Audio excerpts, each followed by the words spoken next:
What's up, everybody? Welcome back to another episode of Siko and Mike. If the setup looks different, that's because we have a special episode.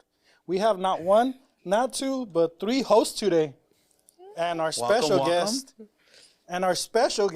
well, you can see her on HBO, Hulu, ABC, Disney Plus. Her new show, Freeridge, is now on the top 10 list on Netflix. Oh, yeah. We got Keyla Monterroso Mejia joining us. Welcome. And don't forget, we got a special audience member, too. So we got a special audience member, too, out there? We'll announce him in a little bit. We want to leave the surprise for you. But wait, I got to say this before anything because I know she's going to kill me. She was our first official guest. Yes, I was. Thank God you brought it Yes, up. I know last time she was calling me for it. Remember when you did the intro? That's it. Well, she was our first official second guest because she came on twice. Remember? A recurring guest. Yeah. This is the third time she's on the show. First recurring, First and recurring. Yeah. Both. Oh, she holds that title. Oh First and recurring. That's so We true. got a lot of firsts tonight. And you guys remember our co-host today, Sonia Balcazar. She's a former guest as well. So, Happy to be here. Thank you. no, thanks for joining us. Thank you. I'm red already. I think I'm buzzing in now. I think you're just nervous. You know that I'm hot too. he was all excited and all hyped up all week. He's like, oh my god. I was like, he's fanboy now. He's fanboy now right now. Hey, that's what so you get when you watch the show when you have teenage kids. So you watch the show like 10 times. So Stop it. You wanted to be Tonyo, huh? I could have played that role. But Keyla, man, thanks for coming. I know you've been you. busy these last 2 weeks. We were actually supposed to have you before the show dropped, but it's actually better now. You know, you actually went to New York. Yeah, You did some promos for that. You hit Broadway. So tell us about that a little bit. How'd that go? That was so You're not gonna believe it. Yeah. So okay. I'm still new to like the whole like press stuff and things like that, right? And so my publicist, I think she's they like were like, hey girl, like, you know, would you like to see like a Knicks game or a Rangers game? I'm like, oh, of course, you know, I'm going with my brother. So it's like, I would love to see a Knicks game. I was like, okay, cool. We'll work out the details. Awesome.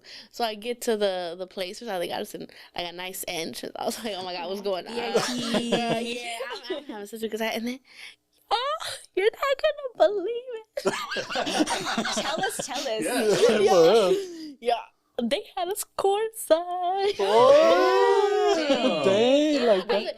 And you know, like I'm so grateful, but I'm very like. You have the shades on? Just nah.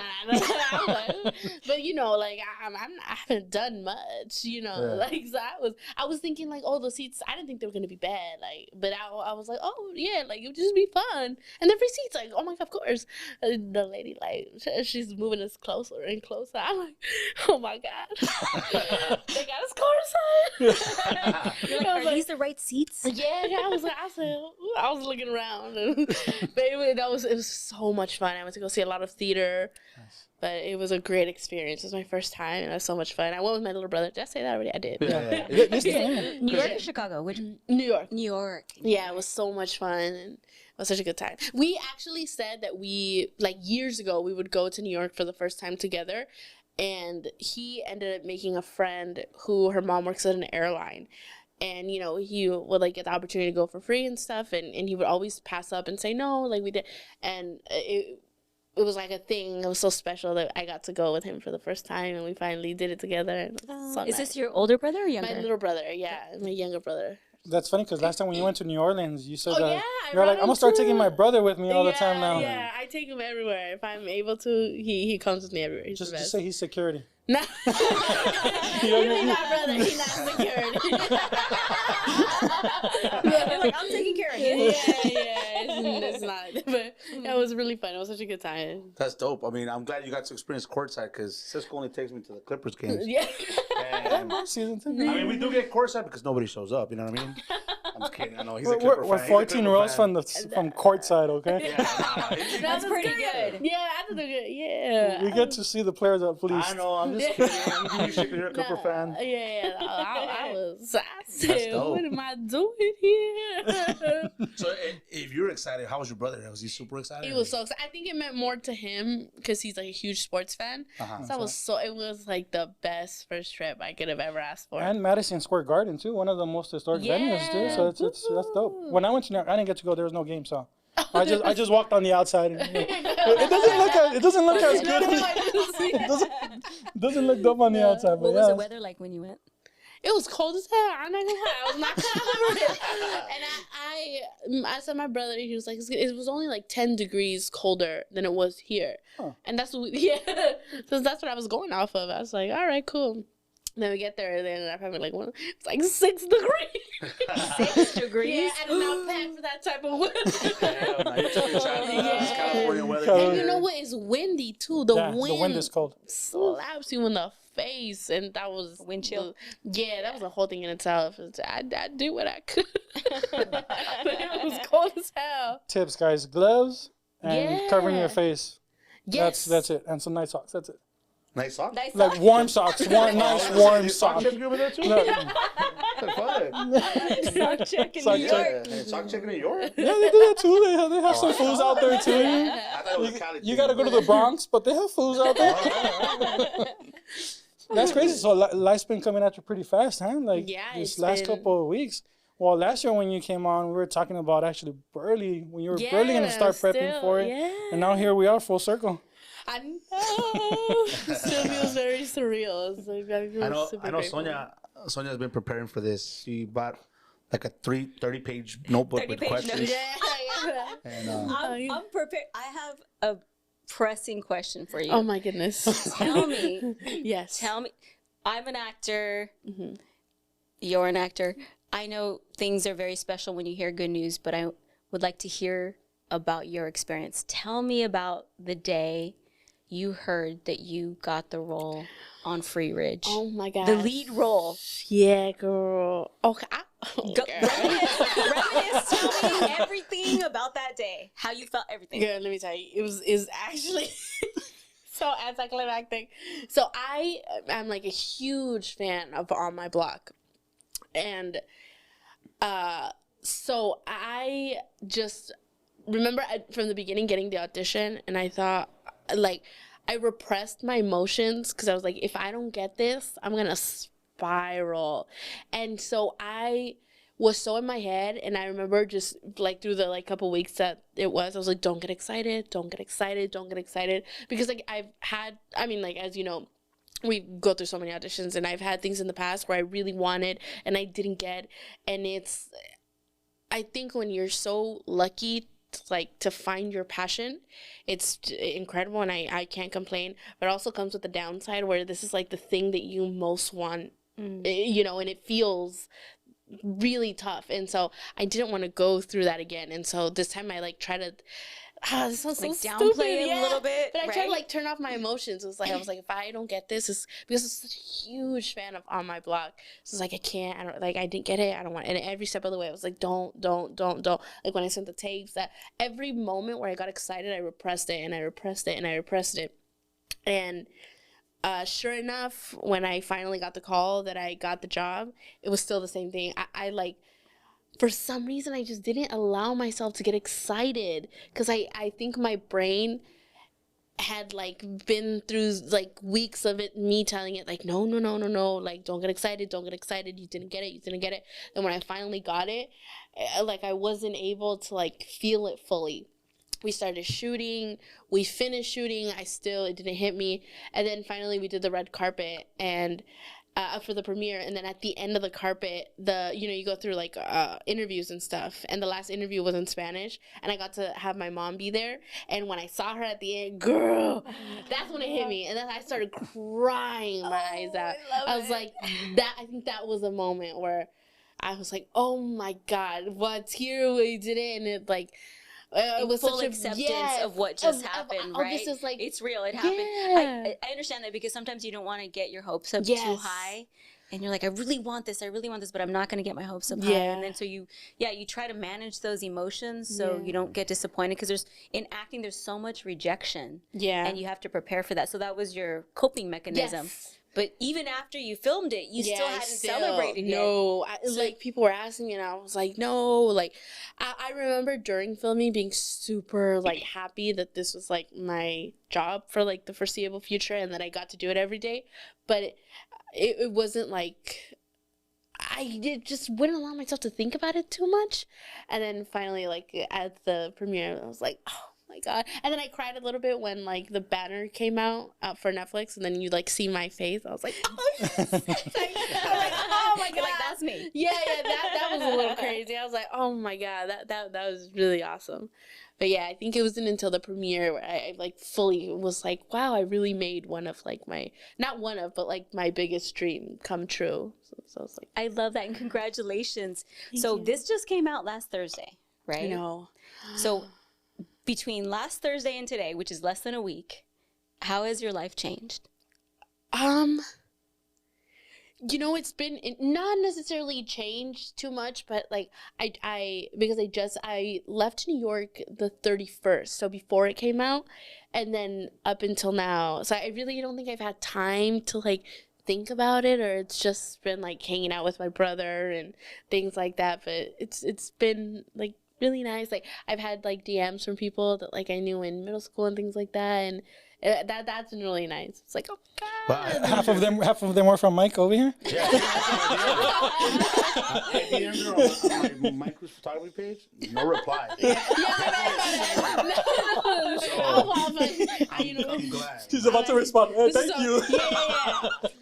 Let me do a rapper game. No, you're good. I mean, Mike.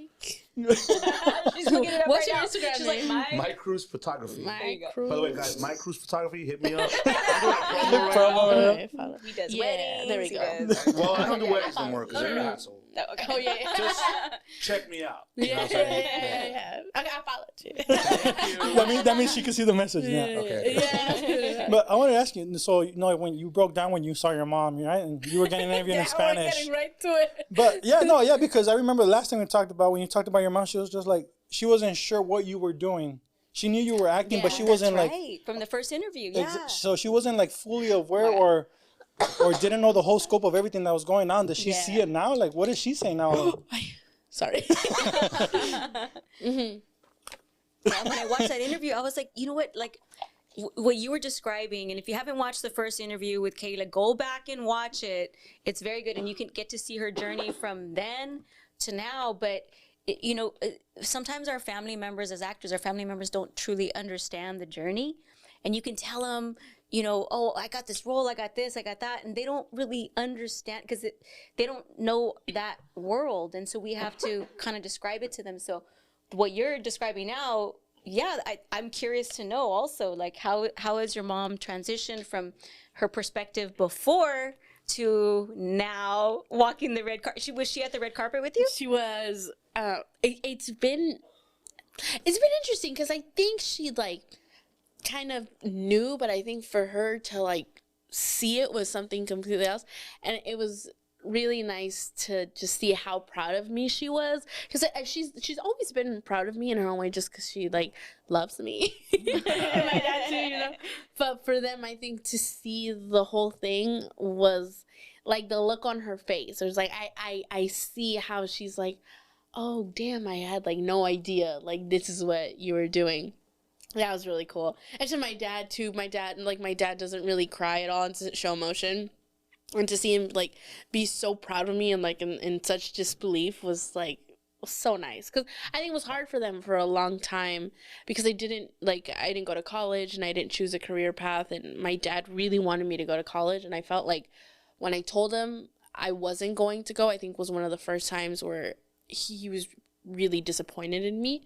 And it's like, like you have your kids and you love them no matter what, but it's nice to like say my kid's going to college or my kid's doing this. And so for him to like have nothing to say for so long, because I knew that was important to him, it was nice to be able to give him this and be like, oh, you can share with your friends. Now he's like, that's my daughter. That's my daughter. He's like, you see that Telemundo? She's getting an interview by Telemundo. She made it. She made it. Oh my gosh. She's on Telemundo. She made it. It's funny because we're no actors, and I know you guys have experienced that in a lot of times. Well, you're very dramatic, actually. So We're gonna continue after Mike. But the other day it was funny because my niece, my brother called me Sound Guy, right? Everybody knows Sound Guy. He called me and he was telling me that my niece, she's 5 years old. She's 5, yeah, I think she's 5. I guess she was going through YouTube. She was on the YouTube on her little iPad or whatever, and our videos came up. And she said, "That's Michael's dad, my son, right? Michael's dad." And I felt cool. I was like, "Oh shit! Like I'm on YouTube. My niece recognized me." You know what I'm saying? So I felt good, but I could only imagine now being in the red carpet. You should have told her to hit that like and subscribe button. Don't forget. I'm gonna give it to 5-year-olds. Tell your friends at school, like and subscribe. How creepy is that? You know, but first of all, you know, I'm not through the whole season yet, so I don't want any spoilers. I'm on episode 5. 5 minutes in. But you know, it's funny because every time we've talked to you and we've seen you, we're always laughing, we're always smiling, having fun, and then seeing you like perform, it was like different. Like, you know, I've met Sonia, and you guys are the only actors that I really know that have been on screen, and just to see that 360, to me, it was weird, it was shocking. Like, what? Every time I see her, and Saul and I talked about this too. Yeah. It's like every time I see her, like she's always like smiling, and just to see this like seriousness and everything, like it's pretty dope. Honestly, I'm not gonna lie to you. Yeah, it's pretty dope. Like seeing that, and it just shows like the passion and you know how good you are at it. So yeah. You know, for a long time, like I didn't want like my friends or anybody to like watch the things that I did, because I feel like they would have like a different view of me. Because like also I think, you know, you play characters, it's not really you,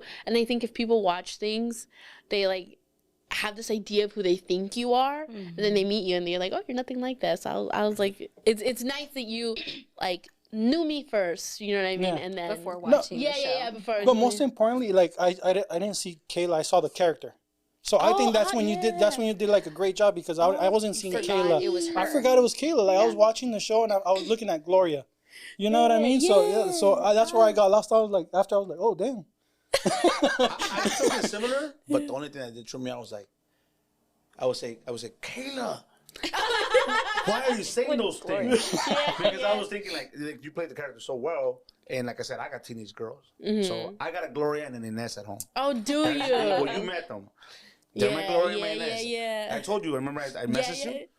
The same thing at home. So I was tripping out. I was like, I would think that my daughter was saying those things, and I was like, oh, Keyla, why are you saying those things? I would tell the girls, I'm like, she didn't say that. She's been a bad influence. No, but you play that. I mean, you guys all play that role pretty well, and it's like he says, when you either hate or love a character, because even when you hate a character, that means that actor or that actress played a role. Oh my God, well. y'all are nice. Freaking badass. Like I said, he said it well. I appreciate it. I'm just the sidekick right now. I really love your scene where you were talking about not being able to have a childhood when you were talking to your... Oh, I don't know if you haven't seen the show, you need to binge that. Check it out. But there was that scene, and let me tell you, I related to that part of your character so much, because in my family, I took care of my siblings. I took care of my little sister. You know, when she was an infant, I was only 12 years old. My parents worked a lot, so I had to take care of the kids while they were working. I was 12. I was changing diapers up all night. And like what you described to your mom when you're crying, you know, to her spirit in her grave. And that scene made me cry. Oh my God. Because I was so, it was so, you were telling my story. Oh my God. In that scene. And I was like, oh God, that's so true and real to me, and it was so precious. Your performance was incredible. Oh my God, absolutely incredible. I forgot it was you, and I was like, yes, that like your character was just so brought to life. Oh my goodness, it made me feel seen. So thank you. Thank you. That's such a my God. Yeah. Thank you so much. I think Sonia's gonna take my job. You know what's funny? That when you were our guest, you talked about a lady coming up to you and telling you the exact same thing. Yeah. It's just funny that she played like a part where you were an alcoholic, right? An alcoholic wife. Goodness. And there was someone in the audience that had gone through an experience and came up to her and told her the exact same thing. It's just funny that what you did, you just felt. Yes. You know what I mean? And I watched it, and then I was like, wait, I gotta watch this again. And I was like, no, this is my story. That's my story. Like that's, and when you said, I just wanted my childhood back. Like I just wanted to be a child. That was me. I just wanted my childhood back. It was so beautiful. So thank you for that. You told my story through that performance. So I would like to know, or like tell me about how you feel about your character's journey, because she goes through a journey in the show. Freeridge, right? Oh my God, yeah. She goes through a journey. Like she starts here and then she comes here, but she goes through a lot. So tell us about that character. Oh my God, Gloria. I'm to be honest, I have a hard time putting into words. Like I do things, and I think like as actors we have process and things like that, and for some reason it's so hard for me to explain. But I think, first of all, oh my God, I have some of the best writing. So I feel so lucky to, like, I think, when it's good writing, like half of the work is already done for you, because it just provides so much. But it was really fun. It was so fun because I think I've been so lucky in my short amount of time to be acting for the roles that I've been able to play, but a lot of them you've only been able to see one side of these women, and so it was so much fun to play like more of a multi-dimensional character where you kind of get to see like the ins and outs of her, and you get to see this character in a more personal way that I think that I've never done in the past. So that was really fun. I was really scared actually also because I had done comedy and I'd been like more comfortable in the swing of things, so we had to do these more like dramatic scenes, I guess. I was really scared, and I just remember like thinking like please, like the powers that be just like show up and like let me like find a way to do justice for what I was saying. But it was so much fun. Oh girl, you did it justice. Yeah, baby, it was really fun. It was incredible. Oh my God, loved watching it, and nice I really related to it. So I have a question because I'm an actor, and everybody has a process. But how do you approach your script? Right? So how do you prepare for a character? How did you prepare for Gloria? Like, how did you prepare your lines, your script? What did you do?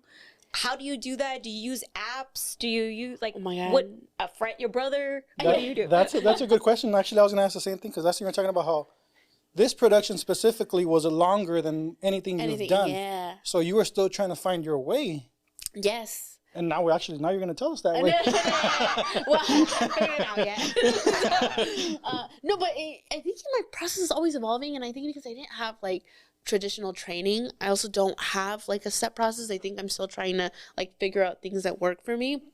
But I think I just start with like memorizing. Like I'll read all the scripts, and then I'll just try to memorize as much as I can, and just be fully like memorize with the entire thing before I even start into any prep, because I think it's easier that way. I think if I start memorizing something and I add choices to it, like I'll kind of be stuck to those decisions, and so I'll just memorize like no thing, and then like rote memorization. Yeah, right? Just memorizing over without and any over choices, and over and over and over. Yeah, just plainly. And then I think I sort of start thinking like of scenes and things that like I'm like, okay, oh, this is the thing that stuck out, let me like figure this out, and also like trying to find like the you guys saw that? some bad juju going on. Is that your ghost? Are we good? We're good. Okay.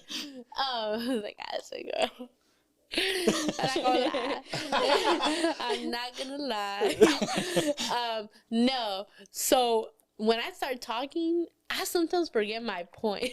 Oh, we're talking about lines. Memorizing lines, preparing for the character. Let me tell you, the same thing happens to me. Yeah. And I'm like, what was your question again? Yeah. Girl, I'm sorry.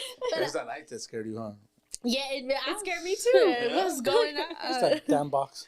And I didn't know if I should keep going or not. No, but I think for sure it's like it starts with memorization, and I think I prepare as much as I can. Like, what in my real life does this resonate with me? I gotta go.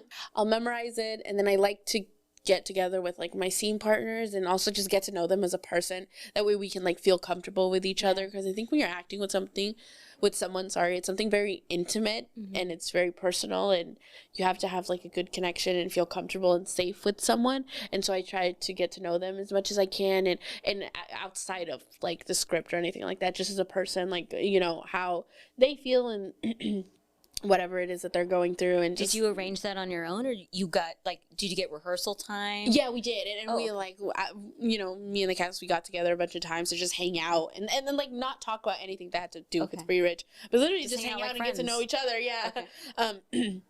And I got so lucky. They're some of the best people that I've ever met. And not just like I'm like saying the core four, but like not just us, but everyone has been, it's like top to bottom is so kind, and it's been such a pleasure to work with.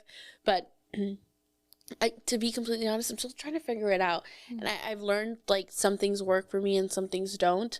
But it's been really fun, like as I'm like discovering the things that work and the things that don't. Like I remember I did a short film and I tried to do something where I was like, okay, I'm gonna like take space and I'm gonna take my time, and girl, it did not work for me. I was like blank, no real emotion. I was like, this is not working. So that was like I was like, okay, that doesn't work. Well, let's move on. And then like I made playlists, and like sometimes it works, sometimes it doesn't. And so like I'm still just trying to figure it out. Yeah. It's a process. Yes, it's a process, and it's ever changing. I feel lost, Mike. I feel like we need to start acting or something so we know what the hell's going on. We talked about this last time. I know, we gotta join that acting class. Yeah, I think I am. I think I'm gonna take it up. Yeah. There's so much fun. Yeah. Oh yeah, I still want to do stand up. We're supposed to do it, but it didn't come through. That's real stuff right there. I'm scared. I already wrote down. Oh my god, that's so cool. A bunch of jokes or whatever. But we'll go on YouTube live after Mike stand up. So I gotta memorize it. I was gonna ask you, Gloria, right? Gloria's character. How was Keyla at that age? Is Keyla similar to Gloria? Or the sophomore in high school. Good question. Or is Keyla a different version of? Oh, no way. Or what character would Keyla relate to on the show?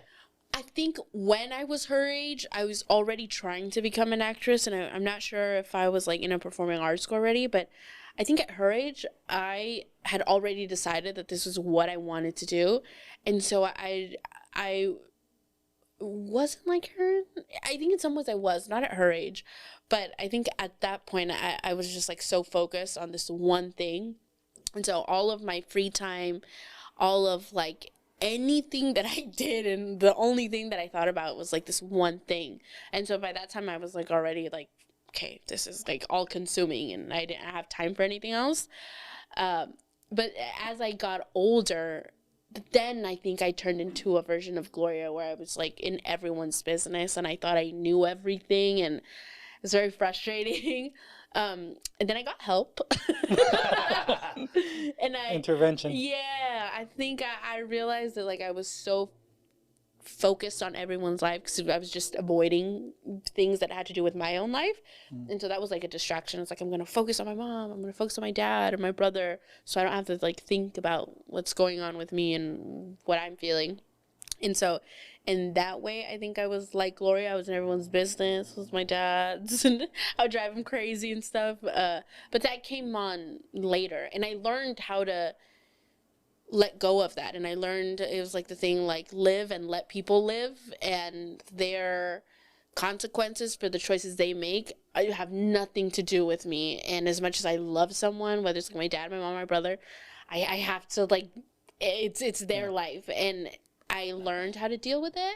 And so then going back into like a mindset where like, oh damn, I'm this person again that I work so hard to not be was a little like not the best. But it was fun because I like, it was sort of easy to tap into because it was like, oh, I know how it feels. This is me. Reminds me of me, right? That's what you said. Yeah. Oh, cool. Yeah. So, you brought something up right now. You said that when you were in high school, you were working so hard to try to accomplish, becoming an actress. Yeah.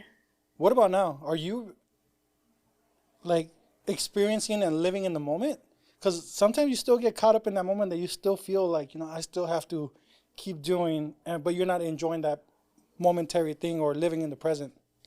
I think it's a bit of both. It's very surreal sometimes. Because like again, like I live with my mom.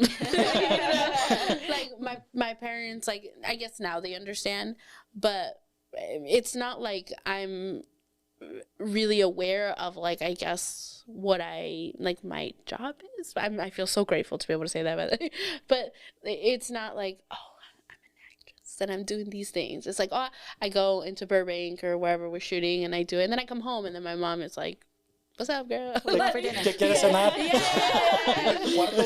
She's like, oh my god, like she was just talking about gossip. So it's not something that like I'm like, oh my god, I'm this. I'm like constantly thinking about it, but then there are moments where I'm like, oh holy shit, like this is my job. Like I get to go and do this, and so I think I have like moments where I'm living in the present. But I also think that like if you focus too much on that, like I think it could be really bad for your ego. If you're like constantly like, oh, this is happening and this is, I think it like maybe can make you feel like you're more important than you are, and that's not true. You know what I mean? So I try also to some degree not to think about it too much, because again, it's like I'm not saving lives. You know? No, almost. But like just because like for example, for me, I'm always, and I'm talking to him, to tell him all the time too, I'm always thinking about my next move. I'm thinking about starting other businesses and doing this and doing that I forget to like appreciate everything I have and everything that's going on.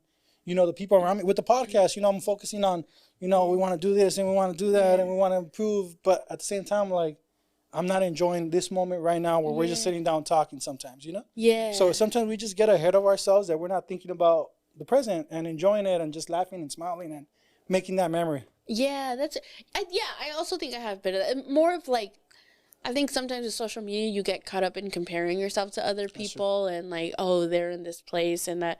And I think that could also be really damaging. I also think if it's like I'm not focusing on the present sometimes, I think it's more like through this experience, especially with Freeridge, I think I learned how much further I have to go in terms of like learning and growing as an actress. So like I finish something and then I'm like, oh, I'm really happy with it. I feel really grateful, but girl, you could do better. Like you gotta get better. And also like the opportunities or like the things that I want to do, like I don't have the skill set now. So I think it is like a good like reminder that like this is awesome, but also like I want to just get better overall. And so I think that in a sense is like, okay, enjoy it, but you have work to do and you're still you never stop learning, right? Exactly. Like I told Mike, we have to be our biggest fans and our biggest critics. Yes, there we go. Yeah. Perfectly said. Yeah, well, no, you explained it way better, but yeah. I didn't say all that. What you said, bro, it's easier to be a critic to yourself than be a fan. For sure. I'm gonna say like with my photography, I don't think I don't even call myself professional, right? Oh wow. And a lot of people are like, dude, what the fuck are you talking about? Yeah, that picture's amazing. I've been published, but I don't see it as, like I said, I don't see it as like, oh hell yeah. I see it more like, oh man, that guy shot that thing better than I did. Fuck, like, or he's shooting with so and so, and I'm not. So you know what I'm saying? So I think it's easier to be a critic to yourself. Oh yeah, 100%. Than a fan. And I think it's good for you when it helps you challenge yourself to become better at whatever it is, you know, photography, acting, podcasting, whatever it is, to become better. But it's also, I think, a double-edged sword, because we also, as a people, I think in our culture, we tend to put ourselves down to be like, well, don't get too big-headed. Yeah. Oh, you God, did that, girl, but don't get too big-headed. Yeah. And so then, you know, I experienced a lot of that where I'm like, but I want to be proud of my work, but I can't be too big-headed. So Ya se cree la Sonia. No, I have a brother that's like that. Not sound guy. Sound guy is pretty good. One of my brothers, every time I tell him something positive, he's like, ¿Ya te crees? ¿Ya te crees? I'm like, motherfucker, I'm just telling you, like, I'm doing something good. ¿Ya te crees? I'm like, oh shit. We're about to make this a motivational podcast, but those are just insecurities. You know, we have to be confident in ourselves, and we're all individuals. We all have individual like differences. You like, for example, when you're talking about your photography, it's the easiest analogy.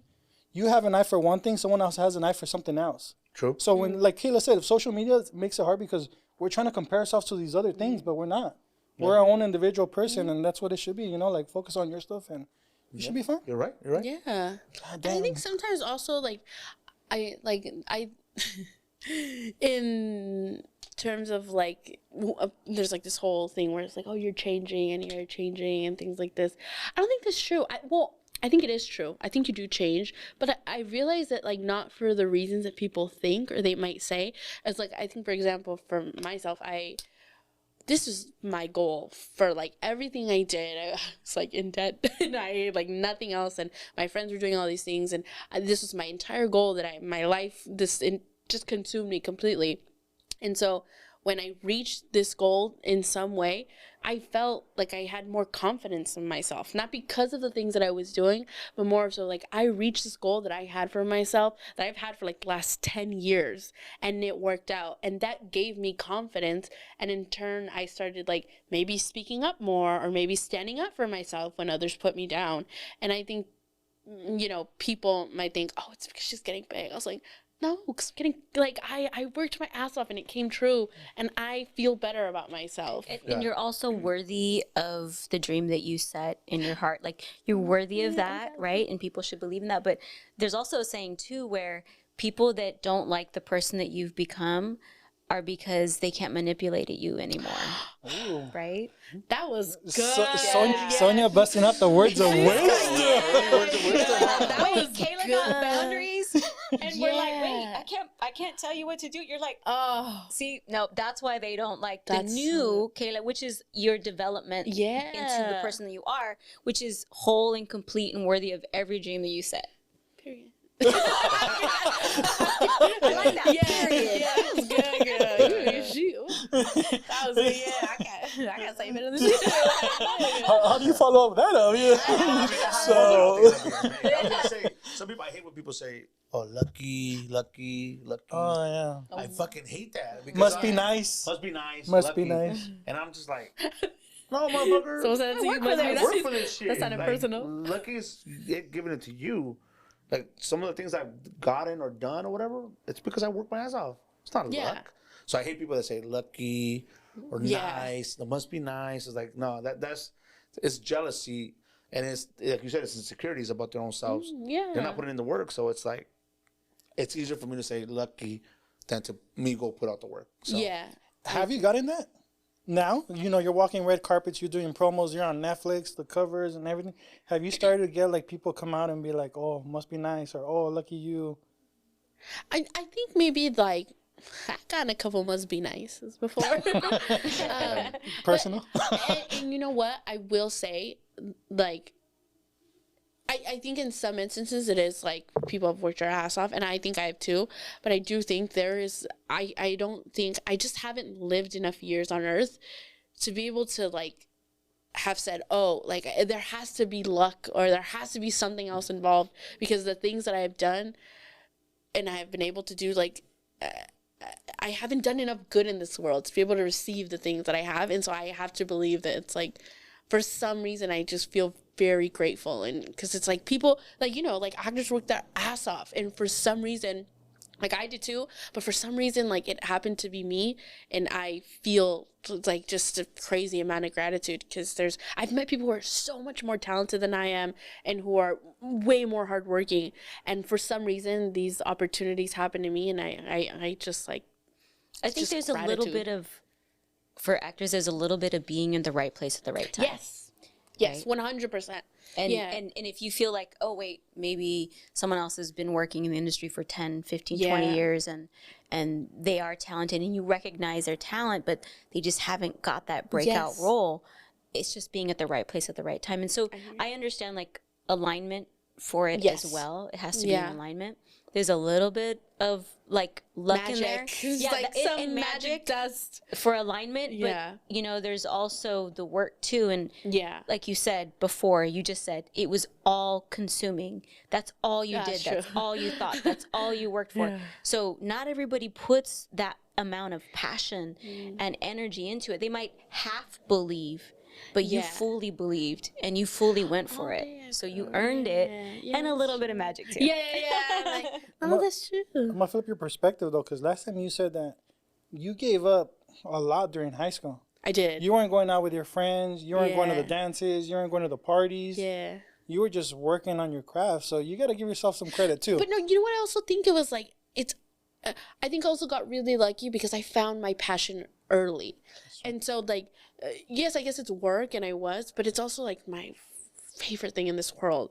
And so it wasn't like, oh, God, like I can't go to this because I have to do this. It's like, no, y'all, like you go on. Like I want to do it also, which is like, I think sometimes people, it's harder for them to put in the work because it's not necessarily what they want to do. So I think for me, it is like a little bit easier, I would say, because I love to do it. But I also like, and I say, I don't know, it just feels like no matter how hard I work, like this is I've just been so blessed. It's too much to like it's, I just can't believe it. It's receive. You're worthy of all of it. And I know you're in full gratitude, which means you're just gonna generate more abundance and more roles. And I don't know if you watched Curb Your Enthusiasm. Yeah. And I read a little bit about it as Maria well. Sophia.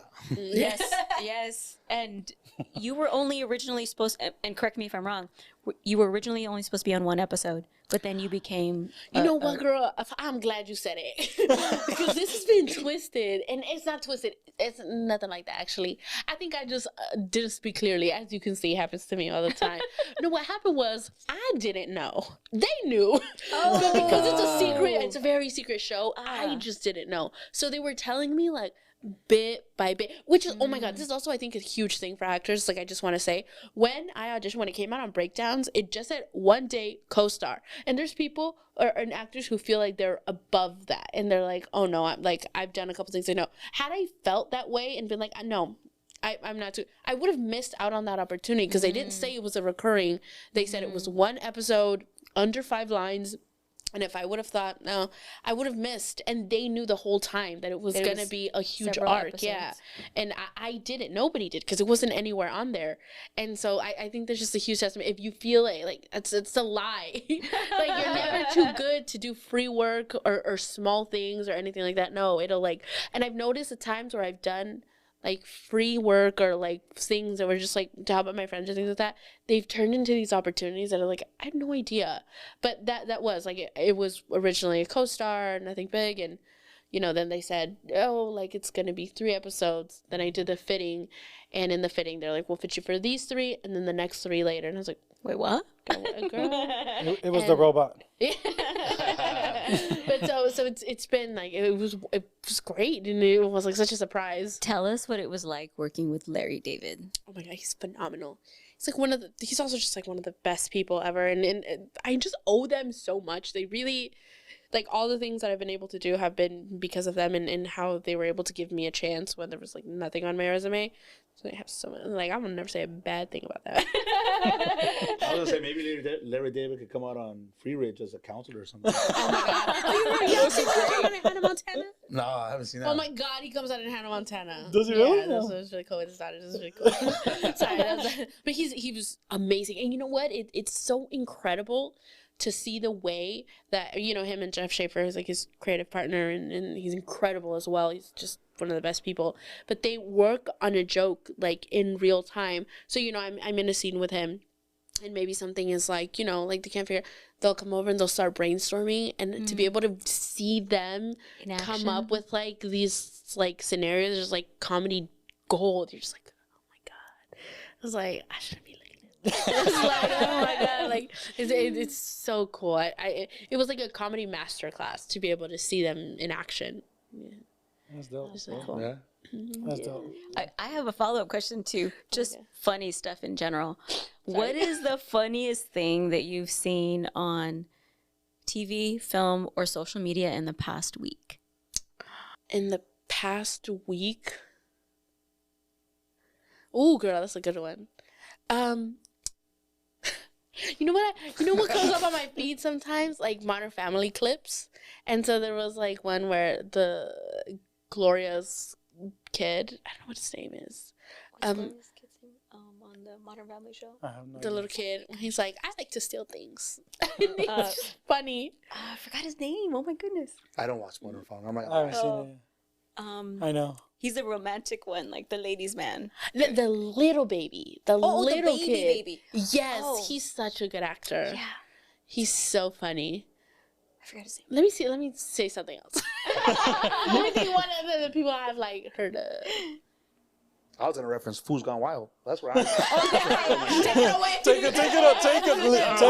us there. Yeah, Because I got one right now too. That's pretty. No, not from Fool's Gone Wild. Yeah. You want to go first?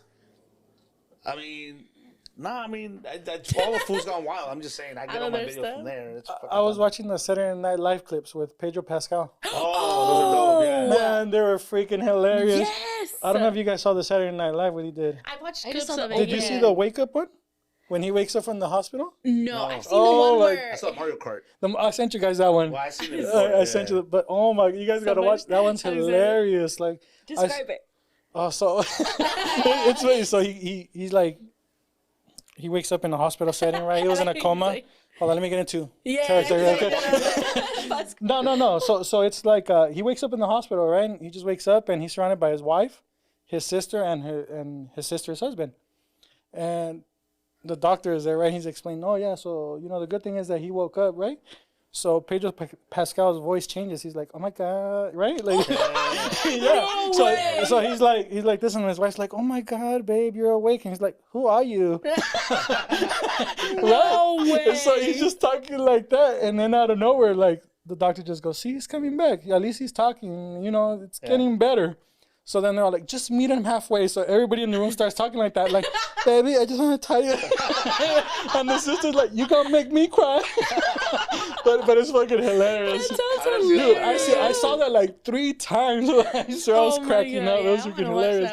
Yeah, it's hilarious. He did a great job. There's been other actors that have gone on. Like, I didn't like them. No offense to Michael B. Jordan fans out there, because I know there's a lot. But he didn't have the best, skits. I don't know if it was the writers, but yeah, Saturday Night Live. Okay. Pedro Pascal's were hilarious. Dude. I think it's because he's more serious. Like, you've seen him in serious roles. So Yeah, have you guys started watching The Last of Us? Yeah. Oh, yeah.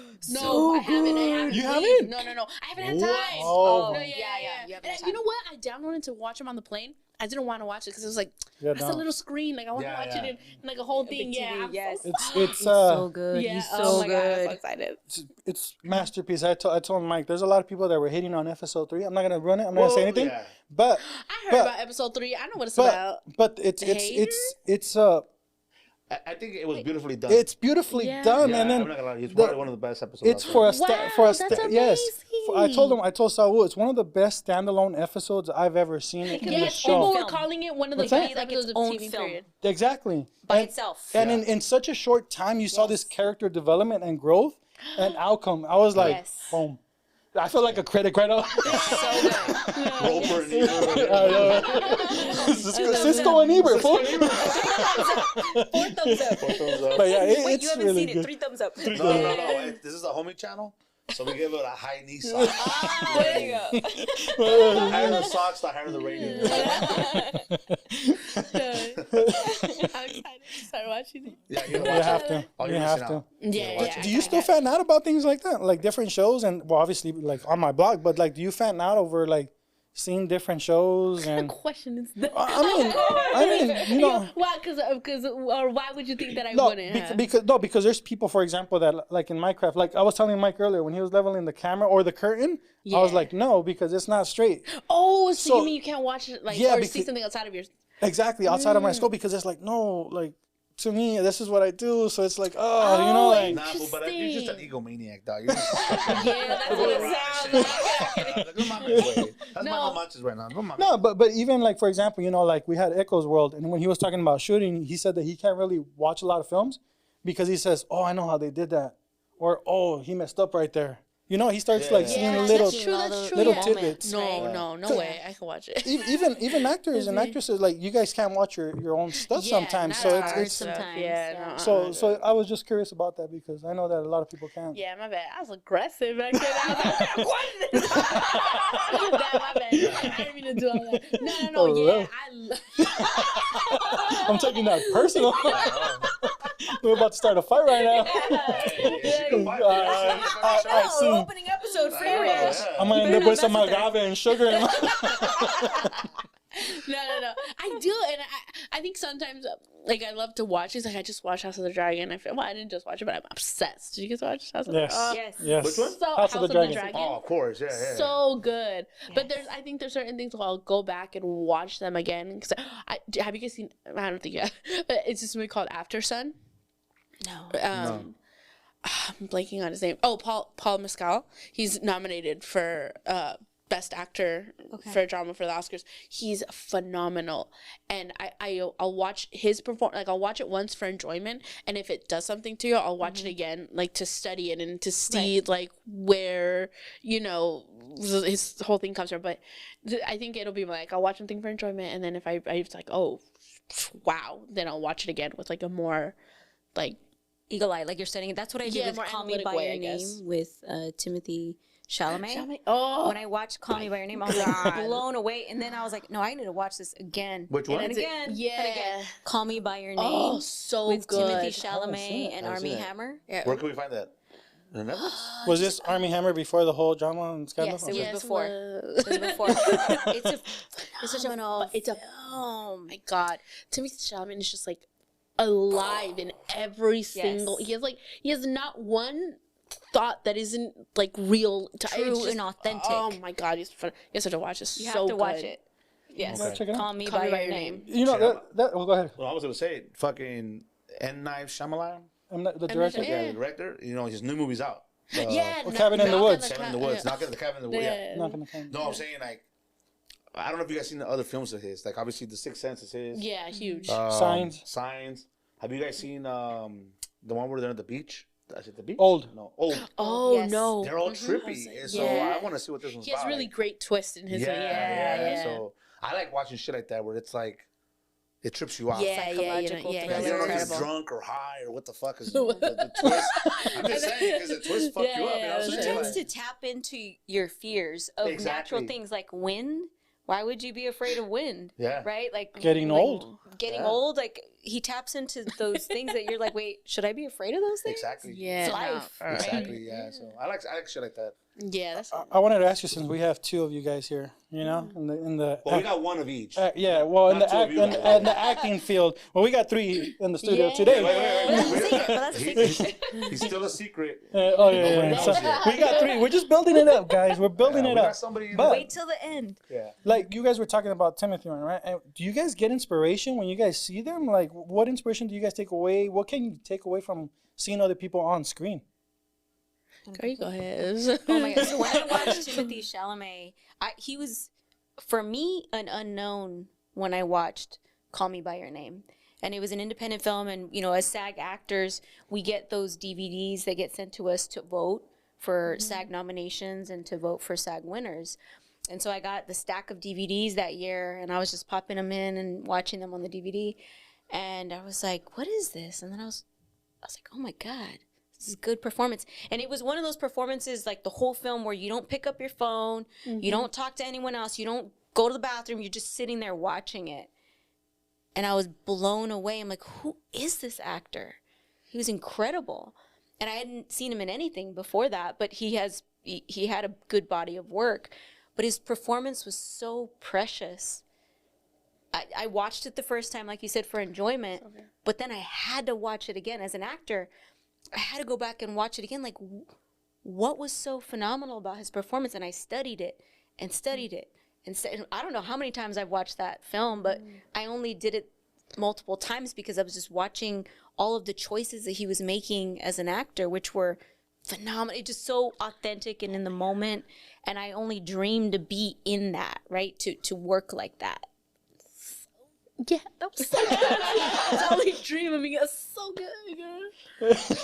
You guys are linking up right now. Yeah, she just speaks so like elegantly. I'm like, damn, girl. I got a question for you guys. And I don't mean to were you gonna answer the question? No, I don't remember it. I was gonna say, as actors, I'm sure that you guys, the main goal is to win an Oscar eventually, right? Oh, Everybody God. would wish that, right? Is it? I mean, I would think so. As an actor, that's like the most premier. Yeah. Well, except I don't know about women. Like, so I know I'm gonna win an Emmy. I say that out loud to everybody. Period. I'm gonna win an Emmy, but I'm kind of a little afraid of winning an Oscar because they say There's a the curse. women that win the Oscars end up like, I don't know what's the saying about their careers after. No way. There's something. I'm like, wait, what? I don't want that to happen to me. Oh, it's their relationships. Oh. After a woman wins the Girl, Oscar, gladly give up. I'm kidding. you're like, I'll be single for the rest of my life. Just give me that Don't worry, Oscar. I'm gonna ask you about that. So you're saying? I'm saying I will gladly accept an Oscar. I'm just saying I'm a little weary about it. So I'm good about an Emmy and everything else. I got a good question, but once we have everybody, The reason I was gonna ask is there say. another award that if you win it, you'd be like, oh hell yeah, like there's so many awards out there, like the MTV Award, Movie Awards, they used to have the Nickelodeon when they dropped The slide. the slide, remember? Yeah, that's so like, is there something like that you're like, man, fuck the Oscars, like I don't want to get, Wait a minute. I don't want to have relationship problems for the rest of my life. But is there something that you would? SAG Awards, SAG, Emmys, Golden Globes. I mean, I want to win all of them. Oh shit! Yeah. Yeah. And I'll take an Oscar too. Period. I'll take an Oscar too. what about you, Kim? I'm not gonna lie. Not that I get like.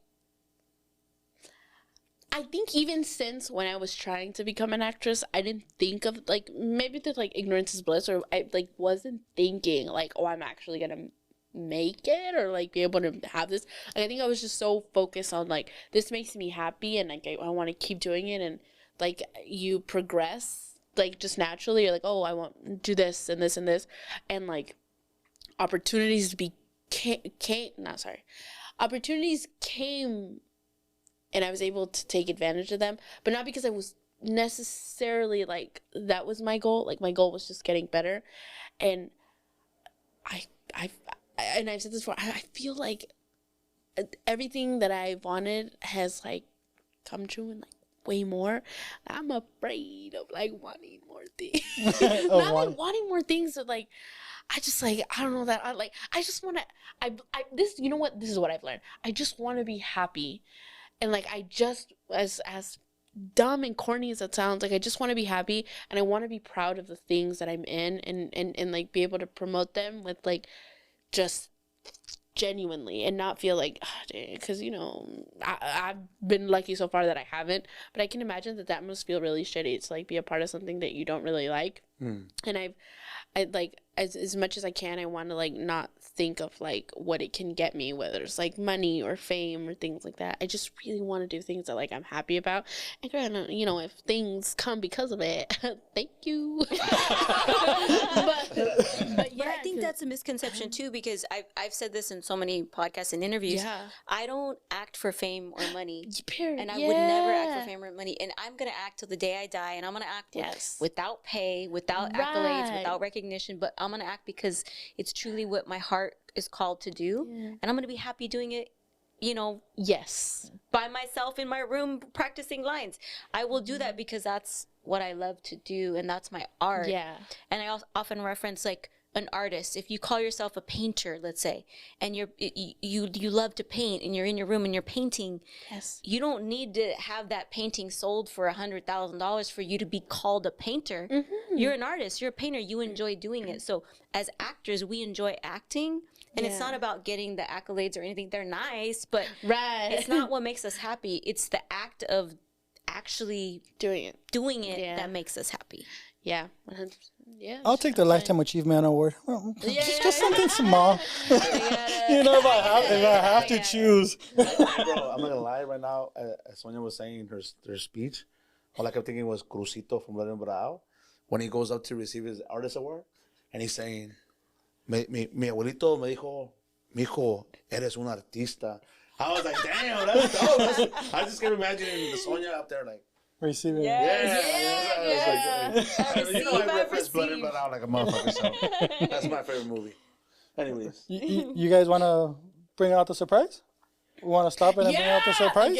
Because actually, you can't ask too many questions, though, because you're going to come back and co-host with us. Yeah. That's fine. But before we bring our guests, our surprise guests, I got a couple questions still that I want to get. Oh, Lord. Here comes this is our Valentine's Day special. True. Oh, this my is our Valentine's Day special. Lord. And I do got some questions, okay? Okay. Let's talk.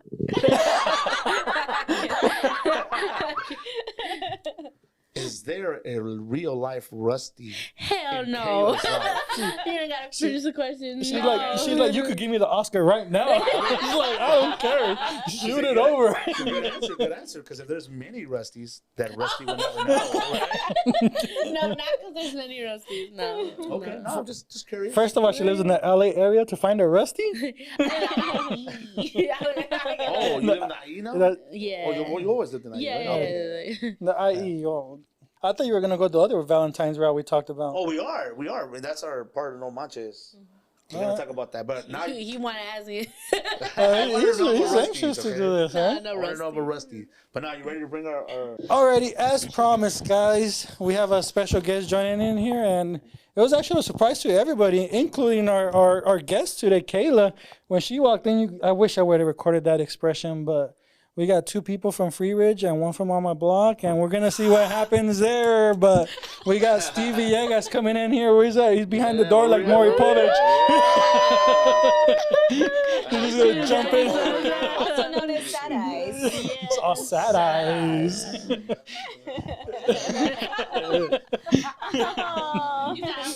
Hey, you Did you guys hug again? I missed that. You just hug again? I missed that. There you go. Freeridge and on my block on here. Hey, you guys see it here first. But hey, thanks for coming. Yeah, this is the first time they're meeting. Yeah, I know. It's funny because No, it was actually not the first time. Well, we met at the premiere, but she was very busy, so I didn't want to like into well, in a good way, you know. I didn't want to like I didn't want to jump in like, hey. She took pictures of my dad. Yeah, I see that. There it is. But when she was leaving, I was trying to catch her, but then she had jumped in her, the Uber or whatever it was. In the I don't limo. know what it was. The limo. So I didn't catch her, so I'm like, all right, maybe next time, maybe season 2 if there's one, So. Oh, there's gonna be a season 2. When you were shooting, I wasn't there. I think Right. earlier in the day. Oh yeah. No, yeah, it was crazy.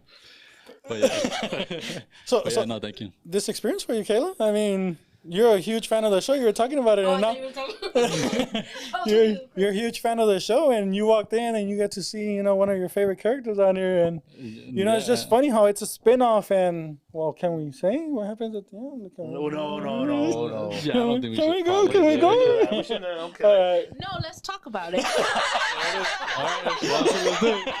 I'm pretty sure, like myself, there's a lot of people out there No, kind of mad at you right now, Sad Eyes. yeah, they want to take me out. I be getting DMs like I'm a for blast real? you. No, for real. Oh, that's For legit. Could I say bad words here? Yeah, for sure. I say So shit I've all been the time. getting like DMs here and there, like, "Oh, that's fucked up. You killed a grandma," I'm like, "What the hell?" You're like, They it's taking not this shit a real. little too serious, I was But it was a grandma because you single, no? I mean, that's what they were referring to, yeah. But yeah, Still, grandmas can't be single, or what? What if she's a widow fool? I don't know. You I think he doesn't see the show, dog. Damn, I think they're just referring to that because she's an older lady. Yeah. So, but yeah, now I just be getting like little threat DMs. I'm like, all right, cool, whatever. That's fucked up, I better man. watch my back. So I don't know who's looking All the out. net bangers on. All the net Yeah, bangers for be sure. fucking net banging. But yeah, I get all the stuff, and then when I go pick up my son from school, they're asking me questions right there, like, hey, why you gotta kill the old lady? I'm like, did you see me shoot her? Yeah, you just heard a gunshot. Maybe she probably blasted and knocked herself out. I don't know. And then we just ran. I don't know. Do you pull up to pick up your son all gangstered out or not? Nah. Well, I mean, there's history with that. Like, meaning like with my son, he has fights at school and stuff like that. So a lot of them right now he's in middle school. So a lot of times they're just these kids are trying to prove themselves, this and that. So when he gets like little threats, okay. Well, I'm gonna just finish this. When he gets like little threats, he's gonna get jumped. He lets me know, and I do go there like with kind of like a serious face, like you fuck with my son type of thing. Like, I'm not gonna slap a little kid, but I'm just saying like, if they jump my son, I'm gonna get one on and throw him out the way, Like, Hey, bro, nothing's off the table, dog. If the grandmas go, shit. Yeah, no, that's what I'm saying.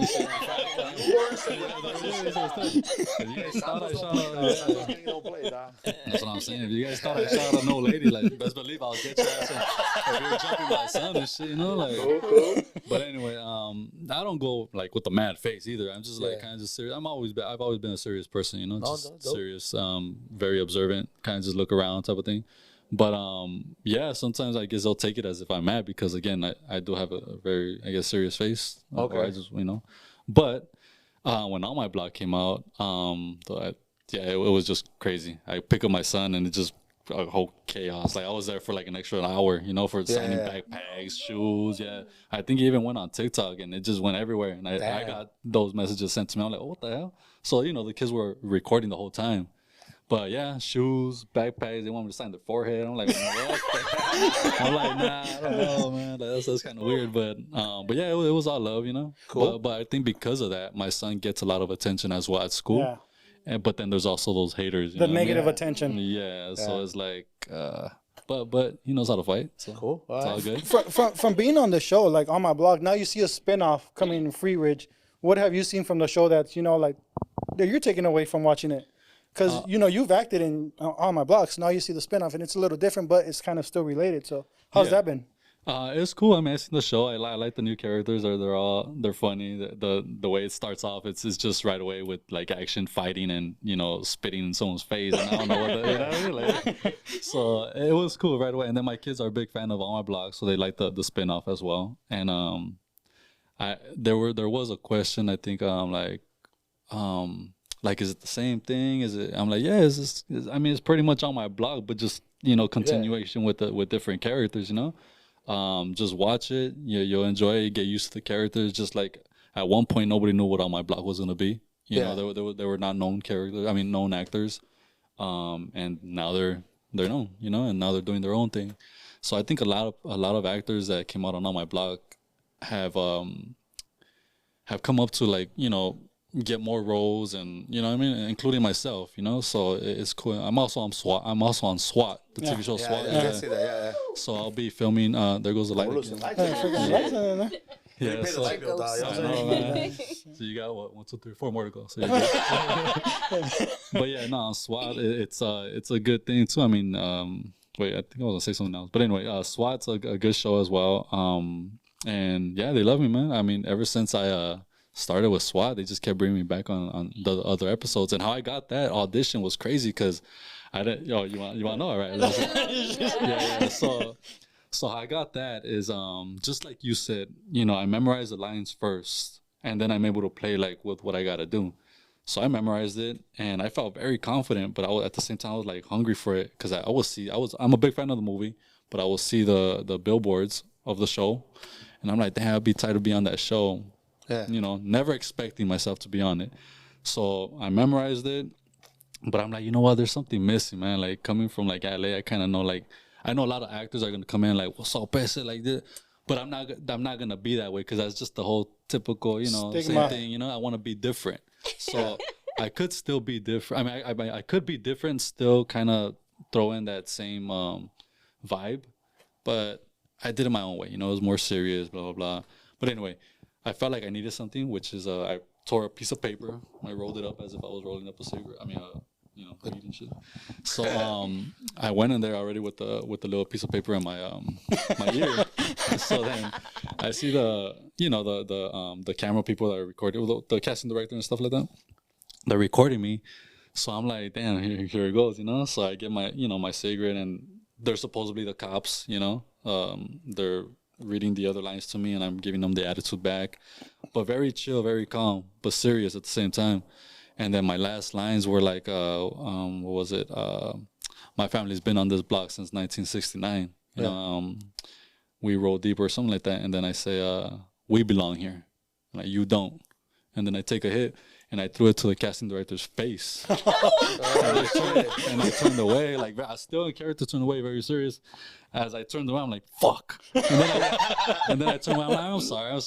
I got very into it. She's like, oh no, my God, that was perfect. That was, oh my God, that was amazing. I'm like, well, damn, is this your first time here? I'm like, oh, I think second time. But she's like, oh my God, that was beautiful. That was scary at the same time, but you were very calm. Yeah. I'm like, oh no, thank you. Thank you. I appreciate it. I appreciate the compliment. She's like, oh well, thanks for coming in, whatever. The next day, I wake up to like missed phone calls from my agent, emails, and I read the email before I call my agent. I'm like, oh, they want you for the SWAT. I don't know what you did, but they love you.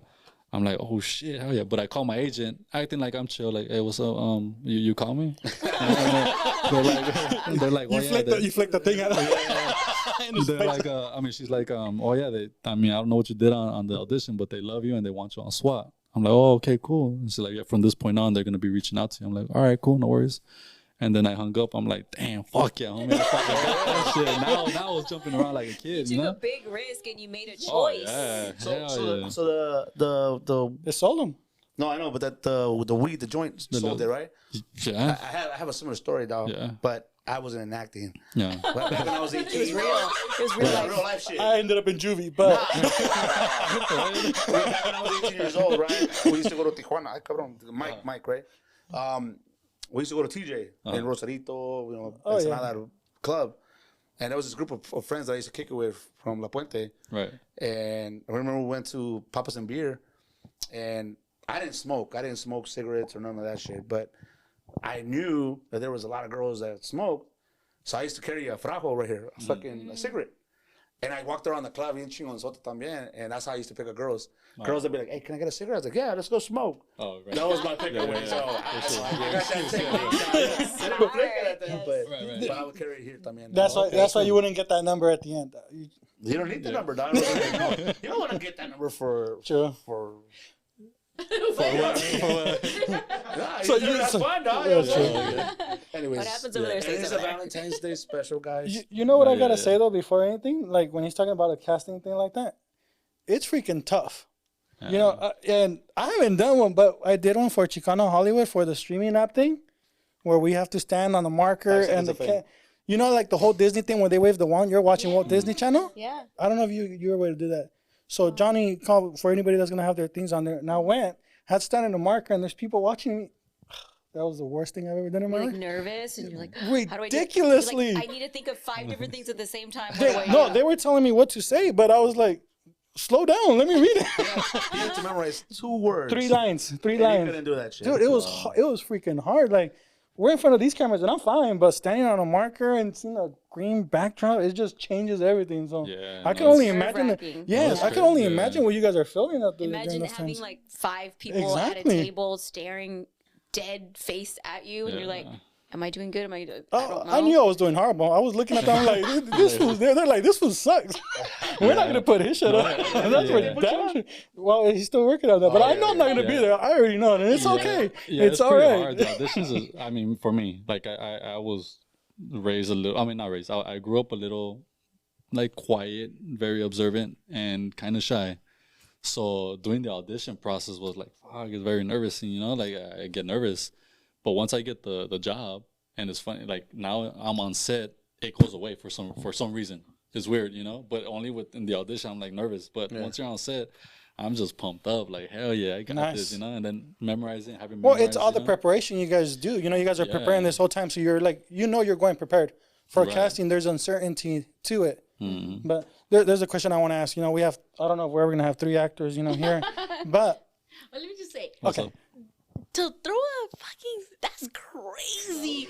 That's amazing. Like, I think Kayla's gonna do that at the next Disney Plus thing. I was like, a cigarette in the guy's face. It's for like.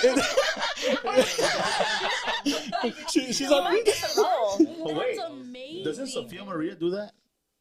On the show, remember when she goes to? I don't call nobody else stupid. No, but Sofia Maria, remember when you went to the episode where you gotta go? I think you were trying to act on there too. Remember? And she was like, remember? I was like, those are hello. These are good. That's that takes a lot of. I don't think I wasn't planning to do it. I think I was just. You got into character? Is that what it was? Like you just. Yeah, and well, no, yeah, but I wasn't planning to do that. It's just at the moment I'm like, fuck it. You know, and I just did it because it's real. I grew up in LA, so I've seen that. It's real shit. Like a cop could be talking to you, you could be smoking, like you're ignoring it. They're talking to you, you're just not even looking at them, whatever. Like you're just smoking. That's like kind of disrespecting them, not paying attention to them, right? Yeah. So again, I just did that in front of them because I know a lot of actors were not gonna go in with the cigarette. And I know they were gonna come in like, what's up? I said like, hell no, like whatever, you know.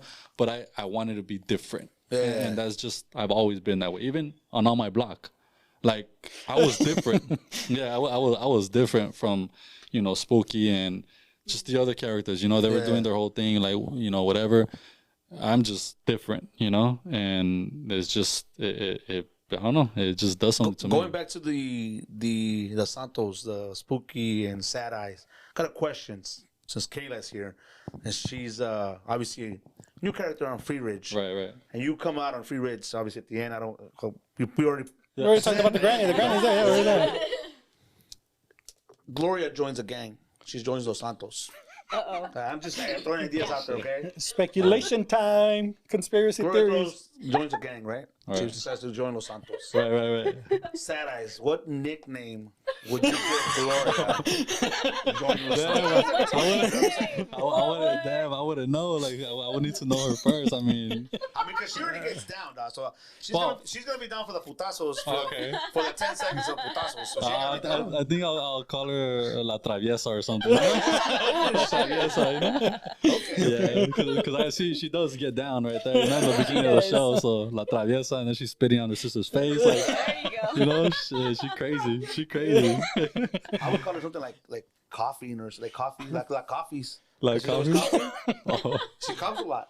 You gotta call her something. I would call her La Giggles. La Giggles.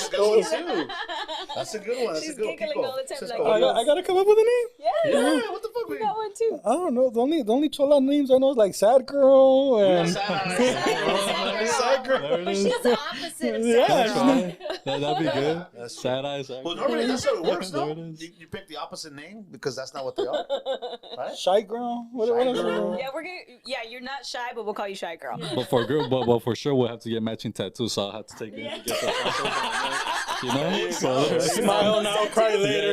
Yeah. So well, let me get back to real quick before one thing. Like, so we have 3 actors. You know, we're all Latino, Hispanic, Chicano. What's it? Obviously for us, it's awesome seeing this and seeing you guys more mainstream. You know, seeing our faces, you know, our people. How do you guys feel about that? You know, now you're seeing her, and you get to meet Sonia, and Sonia meeting you, and things like that. What's that community like? What's it like seeing each other now more and more? And obviously we're underrepresented still, but I've been acting for a long time. I know Steve probably has too. I know you have too, over 10 years. But I've seen an evolution of representation, and it still has a long way to go. But what makes me truly happy is even watching Keyla as the lead actress in Freeridge on a show on Netflix. You're not only, you know, Latina, but you're Latina Chicana, but you're a female, and you're the lead on a show on Netflix.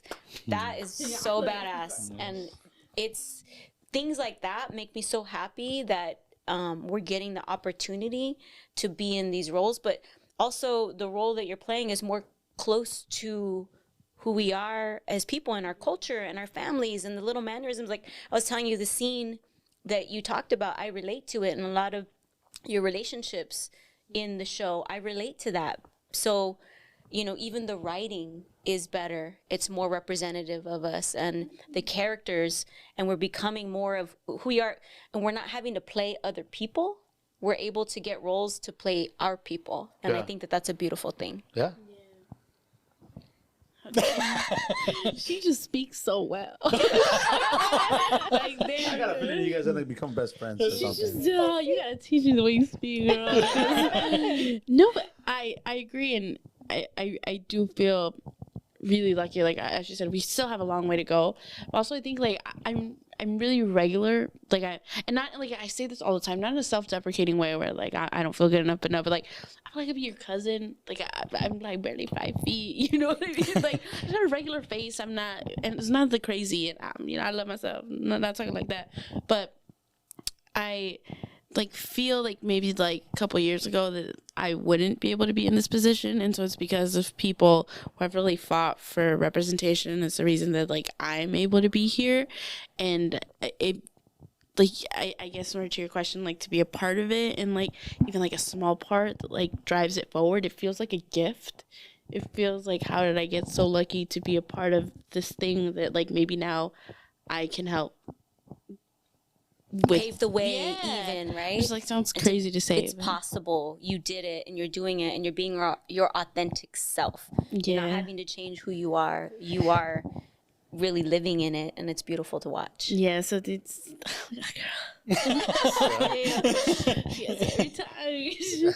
But no, yes, it's been super awesome, and also, like, I'm not just saying this, but I truly, like, I think you can go back on my Instagram, you see I have videos, but like, I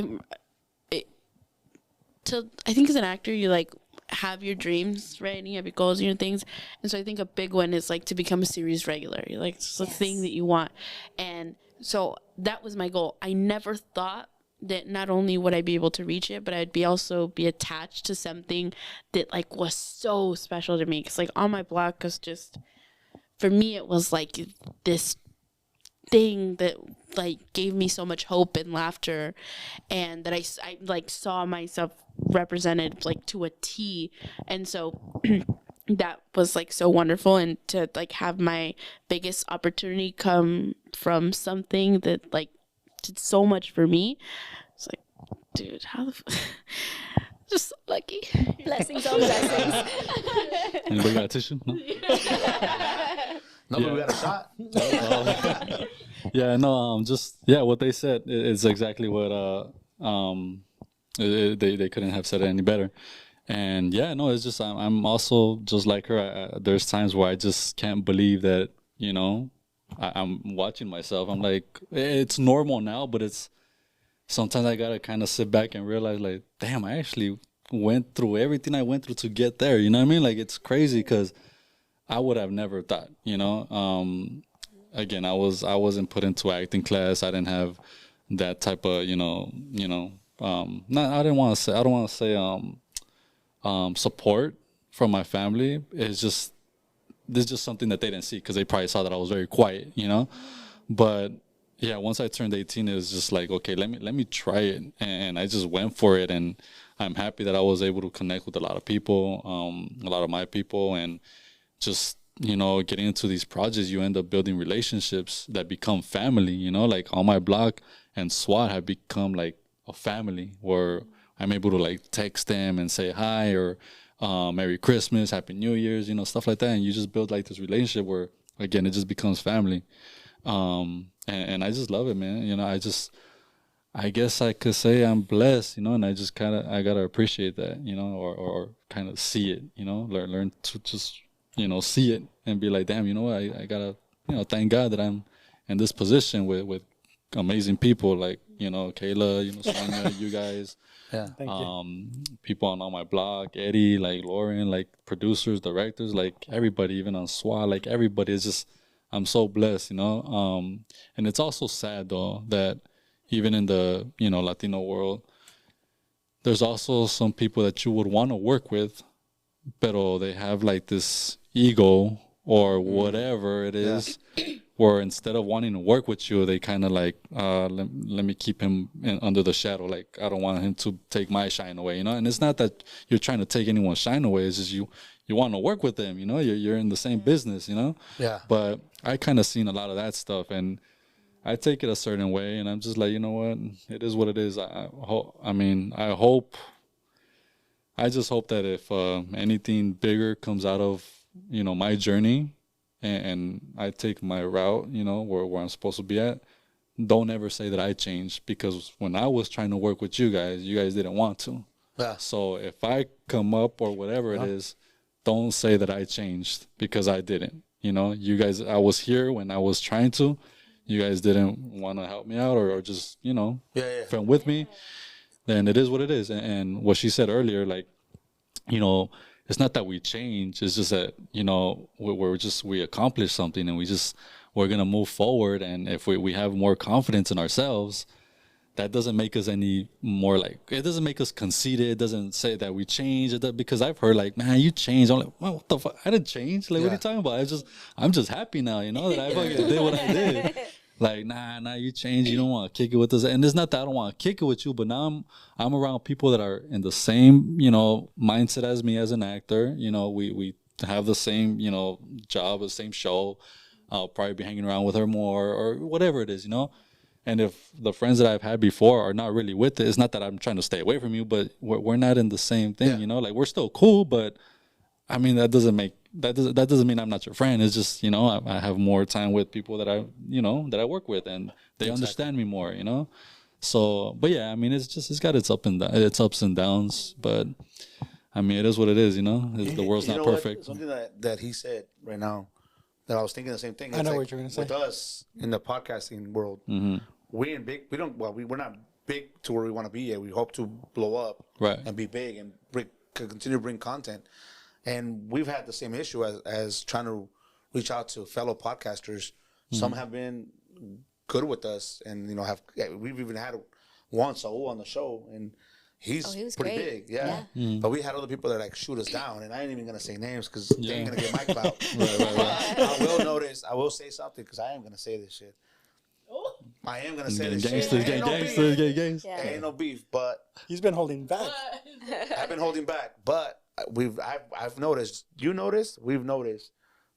We get people on our show, and then this podcaster gets him on his show, and it's like once they see it takes off and stuff. Yeah. For sure. I get it, but at the same time, I gotta say it. Yeah. I ain't gonna say his name, but he knows who it is, and you know what? We appreciate it. We appreciate it because it shows us that we're doing something good. Right. But there is people that don't want to be. They don't want to be in it with us right now. Then fine. Maybe they don't see us as big or whatever.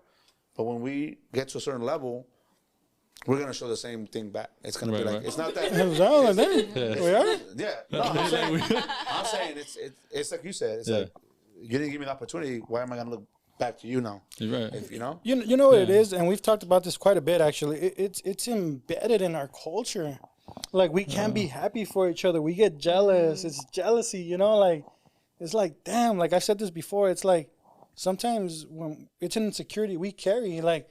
Man, that fool's acting like he used to be a homie. Like, fuck, why can't I act and shit? You know, it goes back to must be nice. It must be nice. So you know, it is insecurity, but it's also envy, and it's also because if they're feeling that way, it's because they want what you took the risk to work for, and they're feeling like, well, how did they do it? Why did they do it? How are they achieving that? Because they're afraid to take those risks as well, and so they see that in you, and they're like.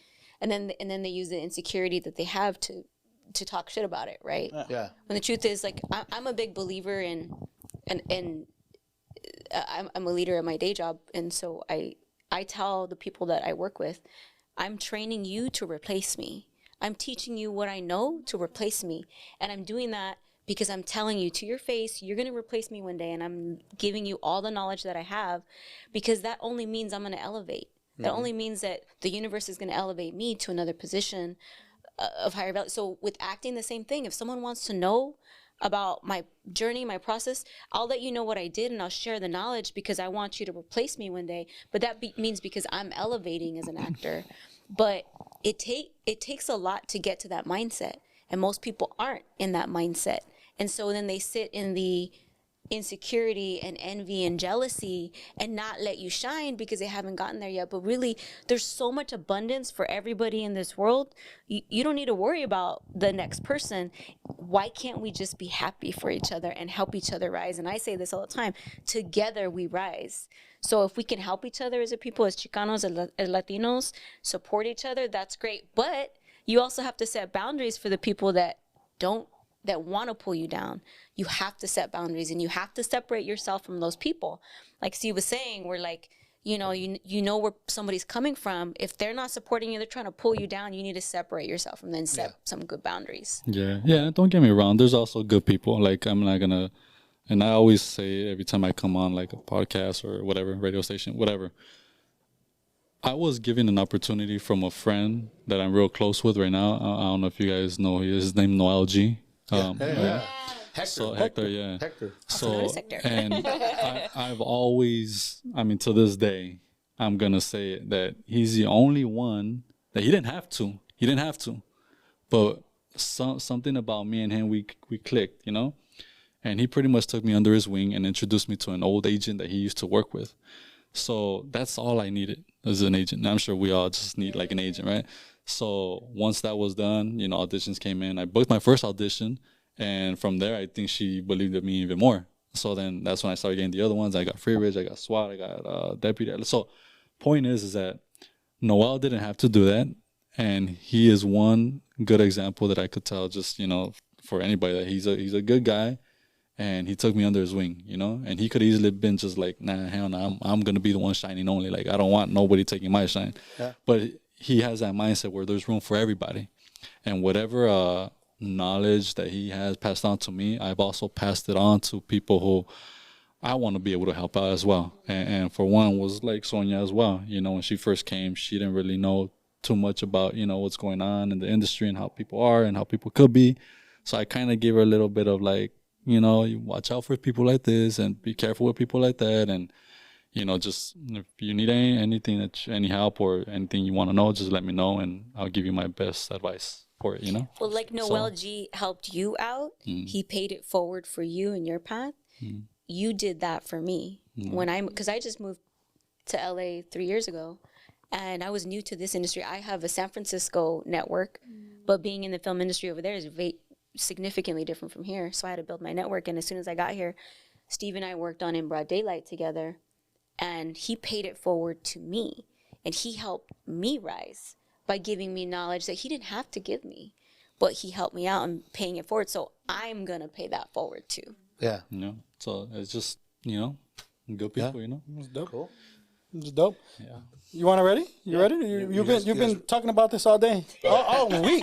He's been talking about it all week. Dog, he's ready for his Valentine's Day. No manchas. No, come on, we gotta go with the times. You know what I'm saying? Valentine's With the Day. times, with the time of year. Yeah, the time of year. All right. Season. It's the season. It's the Valentine's season. Day. Love So, is in the air. Today's No Manches is gonna feature Valentine's Day theme.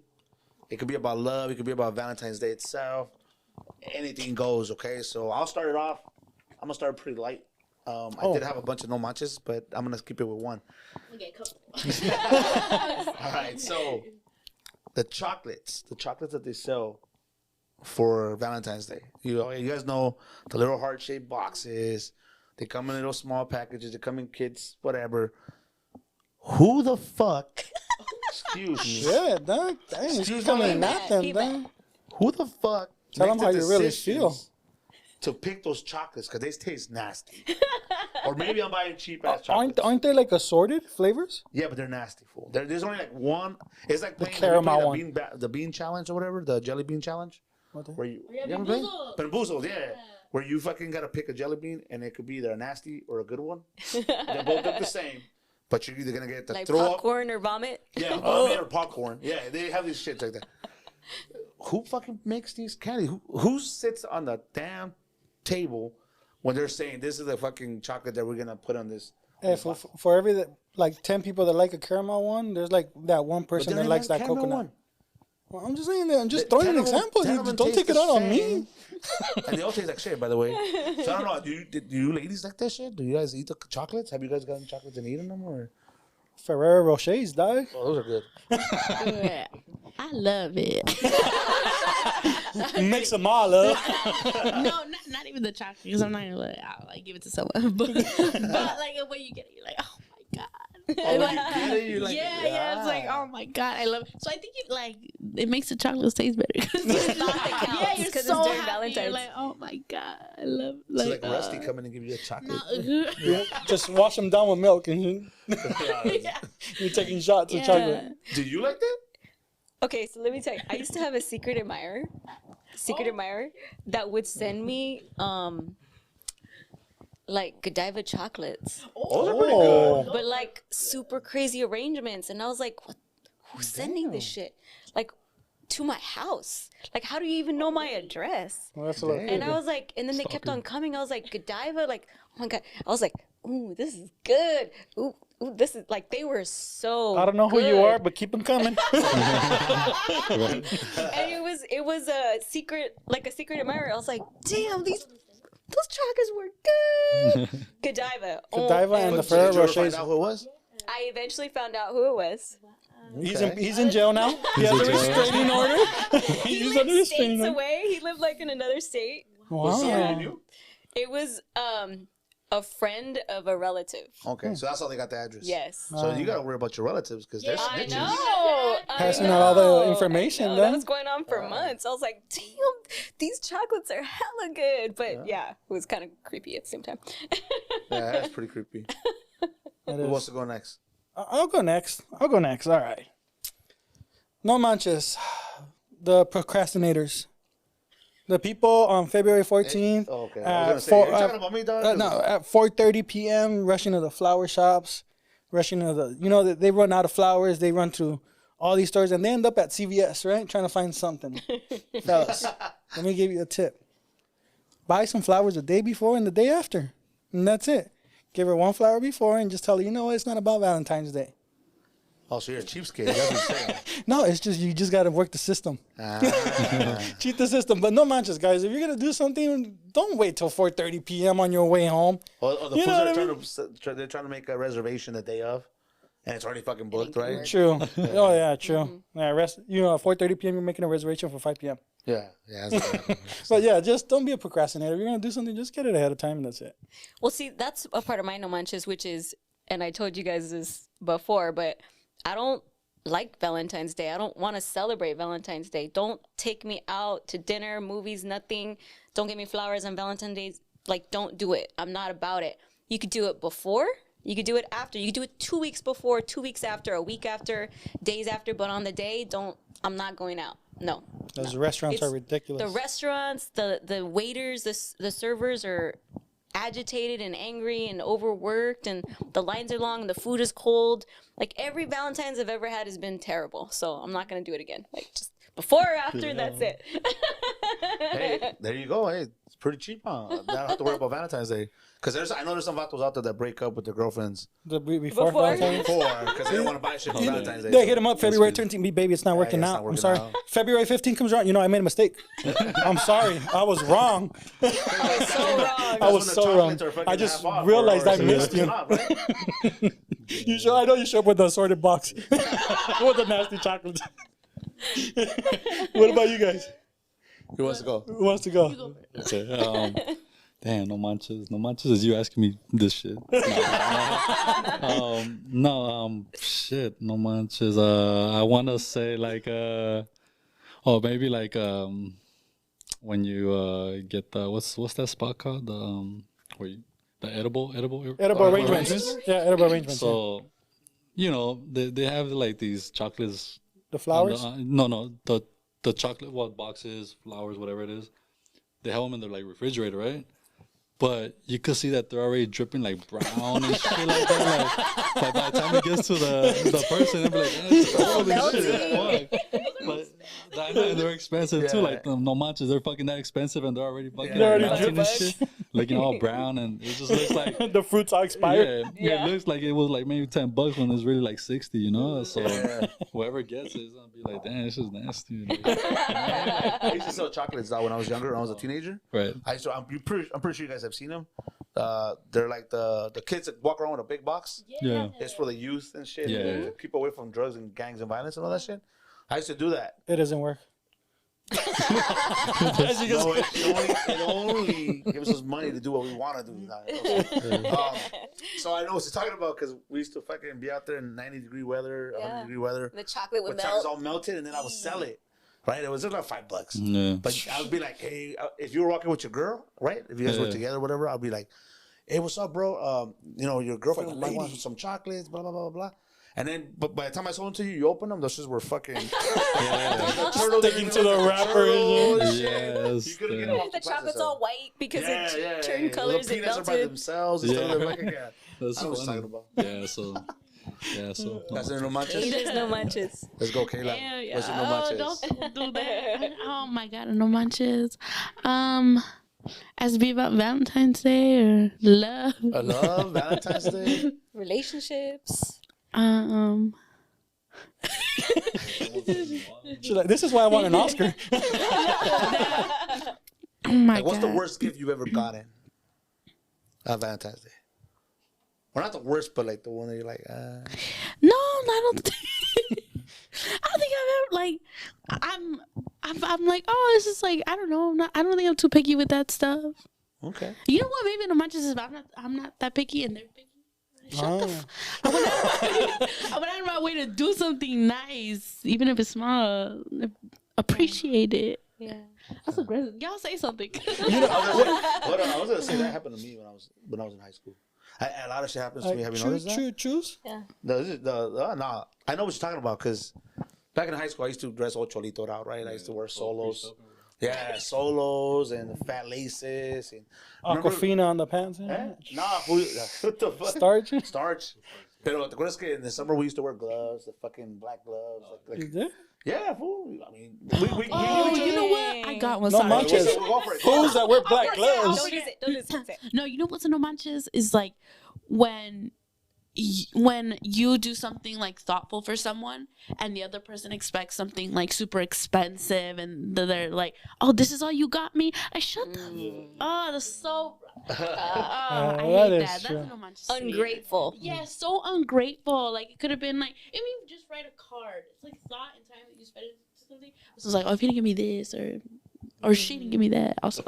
You know? But I think that's so I just slap the shit out of you. Well, it's like the 5 love languages, right? Like some people like touch or acts of service or gifts, right? So like yours would not be gifts, yours would be an act of service or like something thoughtful, right? And so that you're grateful for those things, so that's kind of what you gravitate towards. But like some people expect expensive gifts and expensive things, and you're like, hold on, we got a wild love. People who expect expensive things. That's what bothers me. Yeah, like I think like anything is fine. Like if you give me something expensive, I love it, but I don't expect it. You know what I mean? But you can be grateful for it. Yes. I think guys and women set themselves up for failure because if you give setting something those expectations. If you give something expensive on the first. Like your first year of being out together. Now they're expecting something fucking better than the last year. No. That's true. That's what you. That's no. I think also here you go with like what your journey is with your partner. Like if they're not in the same place that they were last year.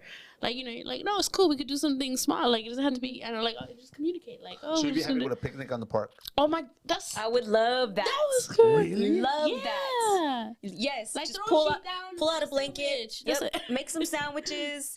Get some sodas. Like, let's just chill. I would love that over a fancy dinner on Valentine's. You know what I want? What's up? Do they even make anymore the Valentine's Day cards? Yeah. They still make them? I haven't seen any. Like, usually at this time they in were the store. CVS? CVS last minute. Oh, well. I got to do that for my son, as a matter of fact. We got to write all the fucking names and shit. You know what? You don't even write them all, That's a good question for everybody out there. What's the worst Valentine's Day gift you've ever gotten? Yeah, let us know. Or given. True. Are we gonna do a words of wisdom? I mean, I don't think the worst. I don't want to say the worst because then that's you just not appreciating what they give you. True. So we're contradicting it. We're saying like, no. That's true. But there is a way to give worse gifts. I'm saying, like, for example, if you're allergic to chocolate, and they give you chocolate, You don't know that. Or even worse, they break up with you as a gift. or they give you lingerie. And then you got the wrong size because women will get mad. That sounds personal. He's like, I'm not sure, but no, I'm saying I'm assuming if they give you the wrong size, they will give you a size bigger. You're gonna be like, what the fuck? Or it says the wrong name. We're just going down the rabbit hole. Anyways. Let's talk about it. Anyways, well, are we gonna do a words of wisdom? Keyla, you already did a words of wisdom. Have they changed anything? What has been something new that you've applied to your life since the last time we saw you? Sorry about it. Has there? Yeah, I think maybe to just let life happen to you instead of like stressing over every single thing. And also, like, things seem bigger in your head than they actually are in real life. And I think sometimes we just tend to overthink about things we can't really control, and that could be really infuriating and use a lot of time and stress and sleep or whatever it is. And I think I've learned to just let go and just be present and be grateful. But the biggest one is still gratitude. So I'll shout it till the day I die. All right. Thank you. Thanks. That was so anticlimactic. So we're ready to move on because I think the lights are gonna start shutting down. We want to say thank you again, honestly. Thank you also for coming. No, thank you for having Sonia, me. thank you for co-hosting. Thank you This was gonna be a for big show asking. for all of us. Well, at least for us, because we were so many great people coming on board, and we hope to have you in the future. Obviously, Yeah, thank you.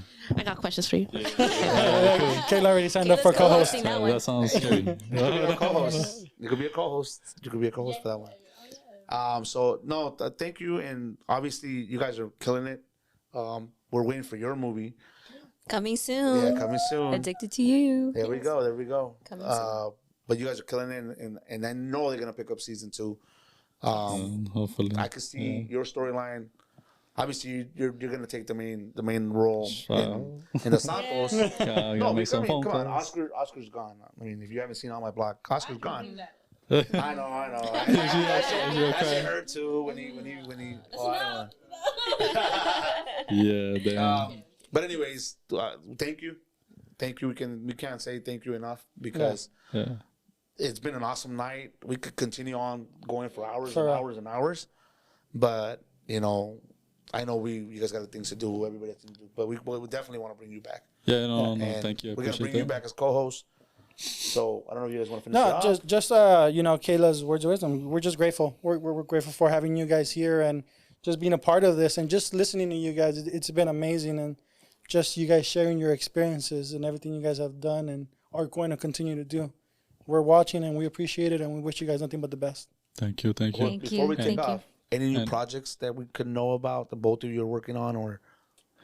Well, me, I'll be filming SWAT again. I'll be coming back on March, starting March, and then to whenever whatever episodes. But I think I got 3 pending episodes right now. Okay. So from March to again, however long it takes to shoot. Cool. So that's that, and then season 2 of Freeridge. No. But no, I just also want to say thank you to you guys. This wasn't planned. I was just supposed to be like over there, and then this came about. So no, it's cool. I mean, I appreciate the love and the questions, all that stuff, and cool. when I was told she was gonna be here, I'm like, oh man, I'm gonna pop up and shit, because I didn't get a chance to say hi or talk to her at the rap art premiere. It was so when I heard about that, I'm like, oh, okay, cool, this is a perfect time. No one's bugging her, no one's she's there, just us. Yeah. So then but yeah, thank you to everybody, Sonia, thank you for all the love, and Kayla, thank you. Oh my god. Thank you. So Oh, me too. No, thank you guys. It's been so much fun. I love talking to you guys. Anytime. Thank you. And I'll add the gratitude too. I'm so grateful for you, for Steve, for Mike, for Cisco, for all of this. Thank you so much for the opportunity. And like you said, gratitude. Let's just go forth with gratitude. Yeah, that was beautiful. Yeah. Go for it. I want you to know that your personality is beautiful. I love your humbleness, and what you said earlier is like you just you're just being yourself. And I guess what you said something about, like, I guess thinking, what was it, that too much fame could, or what was it, or you could change. Yeah, so it could change you, but you're catching on to that, so you're remaining humble, and that's something beautiful because you don't see that as much. And I'm the reason why I could relate to that is because that's the way I am. Like, no matter how much love or fame or whatever I'm getting, I'm just staying myself. I'll still walk the street or whatever it is. I mean, I probably should watch out, but I'm just saying I'm cool with everybody, and I'm everyone or whoever wants to ask for a picture, I won't say no. That's one thing. So whoever's watching, you see me, I might look mad, but that's my happy face. But yeah, remain humble, and it's a beautiful thing that you got. So cool. Oh, I love that. All right. There's no better way to end it. Yeah. Oh, actually, Kayla has something to say. Wait. Oh, go for it. No. Okay. Now I'll go home. My brother's like, you're such a piece of shit. Damn. Wait, I'm going to Hey, he's not going to New York next time. said I was humble. You better watch what you say. Now you're not going to New York. Knicks courtside? Shit. They treat you good. I love you, Knicks. Alrighty, guys. Thanks for watching. Happy Valentine's Day. Happy Valentine's Day. Valentine's Day. Happy Valentine's. That's a wrap.